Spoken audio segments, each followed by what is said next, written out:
श्री गुरुभ्यो नमः।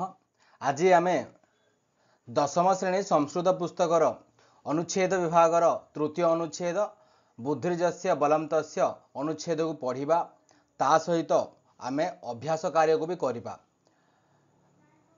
आपण मानक जदि ये वीडियोटी भल लगे ताहले निश्चित भाव में आपण मैंने लाइक कमेंट शेयर एवं सब्सक्राइब करने को भूलिबे नहीं। बुद्धिर्जस्य बलम तस्य एकस्मिन् सरोवरे कश्चित् कच्छपः प्रतिवसति स्म। माने कौनसी गोटे कच्छप गोटे सरोवर रे बास करुथिला। मूषिकः काकः मृगश्चैते त्रयः तस्य सखायः आसन्। मूषिक काक एवं मृग एमाने तीन जन सही कईछर सखा थिले। एकदा स्थलमार्गेण अन्य जलाशय प्रति कच्छपः गच्छति स्म। थरे स्थल मार्ग रे सीए अन्य गोटे जलाशय को जाउथिला। तम कश्चित व्याध तम माने ताकू काकू कईछ को कश्चित कौनसी गोटे व्याध व्याध माने शिकारी बध्वा माने बांधिकी स्कंदे संस्थाप्य गृहम गंतुम उद्यतः अर्थात ताकू बांधिकी कांधरे पकेकी गृह को जीवाई उद्यम कला। अतः मूषिकादयः बंधुम विपदग्रस्तम दृष्ट्वा दुखिताः। माने निज बंधु को निज मित्र को विपदग्रस्त देखिकी मूषिकादय माने दुखित हेले। ते कच्छपम मोचयितुम उपायम चिंतितवन्तः। माने सीए तीन जन कईछो केमिति सही व्याध शिकारी ठारू मुक्त करिवे सेथिपाई उपाय चिंता कले। उपायम अनुसृत्य मृगः जलाशयस्य जलाशयस्य समीपे मृतवत अपतत। उपाय अनुसारे मृग कौन कला ना सही जलाशयर समीपरे मृतवत मरिला परी पड़ी रहिला। काकश्च तस्य उपरि उपविश्य छंचवा बिलिखति स्म। काक कौन कहला काऊ कौन कला ना काऊटा एमिति गला कि सही मृग जलाशय पाखरे मला परी पड़ी रहिला। ता उपरे काऊ बसिकी ता छंचु ता थंट कौन कला ना खुंपिला। ओके तो अथ भ्रमण कारणा तुषार्तः व्याधः सरोवरात् जलम पीत्वा अदूरे पतितम मृगम अपश्यत। सही तुषार्त व्याध माने केमिति ना भ्रम कारणात् भ्रमण करने द्वारा तुषार्त हो गला किए से व्याध शिकारी सरोवरात जलम पीत्वा सरोवर ठारू सरोवर रे जल पी गई अदूरे माने पाखरे अदूरे शब्द अर्थ कौन ना पाखरे पाखरे पतितम मृगम अपश्यत। से अल्प दूर रे पड़िथिबा मृग को देखिला। अतः स जलाशयस्य समीपे कच्छपम निधाय मृग समीपम गतः। से कौन कला जलाशय सह अतः तेणु सी जलाशय रे कच्छप को जलाशय समीप से कच्छप को रखी मृग पाखक गला। अस्मिन् अवसरे मूषिकः आगत्य कच्छपस्य बंधनम अच्छिन्नत। तो कौन कला सही समय रे कच्छपर बंधन किए ना मूषिक मूषा आसी कौन कला ना कच्छपर बंधन जो बंधा होता ताकू छिंडे देला।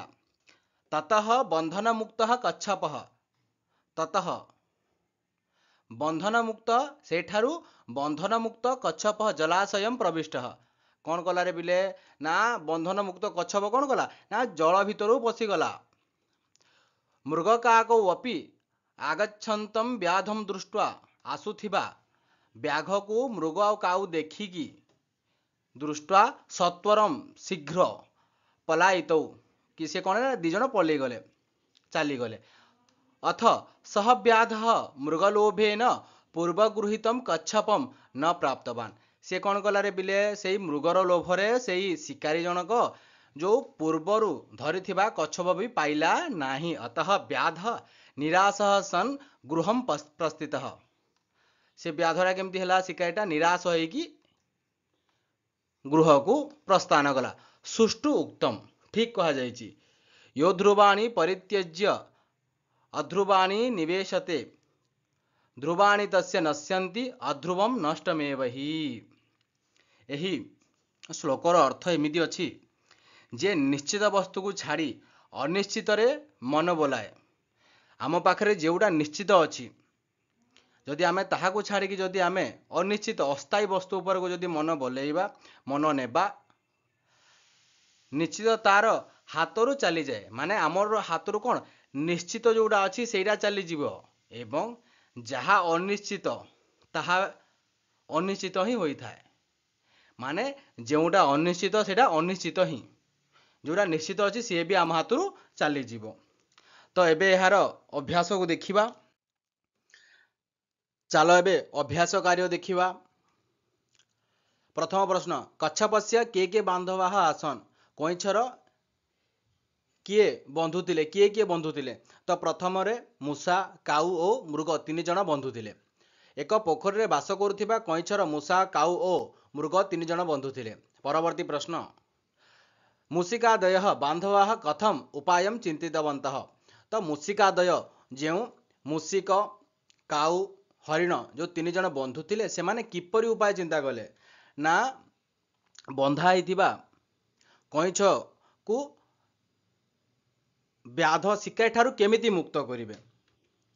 मूषिक प्रभृति बंधु माने बंधनग्रस्त कईछ को बंधन मुक्त करिवार उपाय चिंता कले। परवर्ती प्रश्न कदा व्याध मृगम अपश्यत केतेबेले व्याध शिकारी मृग को देखिला जेतेबेले सीए भ्रमण कारणरू तुषार्त हो जाइथिला एवं सीए पोखरु पानी पी सारिबा परे मृग को देखिला। देखिबा भ्रमण कारणरू तुषार्त होइथिबा व्याध सरोवररू पानी पी अल्प दूर रे मृतवत पड़ी रहिथिबा मृग को देखिला। परवर्ती प्रश्न व्याध कथम विफल अभवत व्याध केमिति विफल होइगला। व्याध अति दूर रे पड़िथिबा मृग को देखि पोखरी निकट रे कईछ को रखी मृग निकट को जीवा समय रे मूषा कईछर बंधन काटिदेला। कईछ पोखरी मध्य प्रवेश कला और सेई मृग आउ काऊ दी जन पळे गले। तो कौन ला जहा फल रे व्याधटा विफल हो गला। परवर्ती प्रश्न कच्छप स्थल मार्गेण कुत्र अगच्छत। तो कच्छप स्थल मार्ग रे कईछ स्थल मार्ग रे माटी रे कुआडे जाउथिला। कईछटी स्थल मार्ग रे अन्य एक सरोवर को जाउथिला। परवर्ती प्रश्न व्याध कच्छपम कुत्र संस्थाप्य गृहम गंतुम उद्यतः। तो व्याध जनक शिकारी जनक कईछ को केउठी रखी घर को जीवा पाई उद्यम करुथिला। तो सीए निज कांधरे कईछ को रखी ताऊ बांधी कईछ को बांधी कौन कला ना शिकारी निज कांध उपरे रखी घर को जीवा पाई उद्यत माने उद्यम करुथिला। व्याध कथम तुषार्त अभवत व्याध शिकारी केमिति तुषार्त हो गला। सीए भ्रमण कारण सी कौन हो गला ना बुली बुली से तुषार्त हो गला। शिकारीटी बहु समय धरी परिभ्रमण करने कारण तुषार्त हो जिथिला।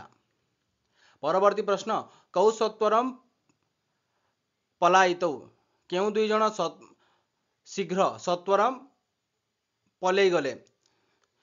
तो सी होउचंती मृग और काक। मृग काक आसुथिबा मृग और काक आसुथिबा व्याध को देखी शीघ्र पलाई जाइथिले। अंतिम प्रश्न व्याध कीदृशः सन् गृहं प्रस्थितः। व्याध केमिति होई घर को गला। माने व्याध कीदृशः सन् केमिति हे को अवस्था रे से घर को गला प्रस्थान कला। तो व्याध निराश होई घर को प्रस्थान कला। समस्त को धन्यवाद। जदि यही वीडियोटी आपण मानकु भल लगे ताल निश्चित भाव में आपण माने समस्ते लाइक कमेंट शेयर एवं सब्सक्राइब करने को भूलिबे नहीं। धन्यवाद।